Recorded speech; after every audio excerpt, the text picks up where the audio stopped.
ఎన్నో సాహసాలు కానీ ప్రయోగాలు కానీ వాటన్నీ కూడా మార్గం ఆయన ఎన్నో సేవ రంగానికి చేయడం జరిగింది.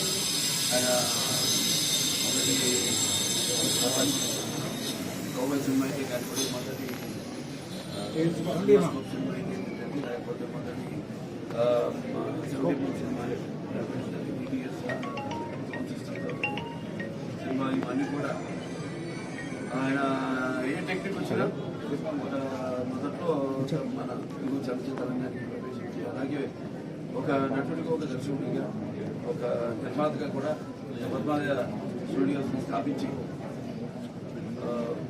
మహత్తరమైన మంచి సినిమా చేయడం జరిగింది. అలాగే ఒక సాంఘిక చిత్రాలు అయితేనేమి, జానపద చిత్రాలు అయితేనేమి, చారిత్రక చిత్రాలు అలా అన్ని సినిమాల్లో కూడా ఆయన నటించి అందరి హృదయాల్లో కూడా జరగని మిత్రుడిని ఒక గూడు కట్టుకున్నాడు. అలాగే ఆయన ఇవాళ ఆయన లేదంటే అందరినీ కేవలం చలనచిత్ర పరిశ్రమనే కాకుండా ఆయన అభిమానుల్ని మొత్తం తెలుగు జాతినంతా కూడా అందరూ కూడా ఒక తేలని లోటుగా ఏదైనా ఆయన సాధించినవి భూమి మీదంతా వృత్తానికి వెళ్తారు.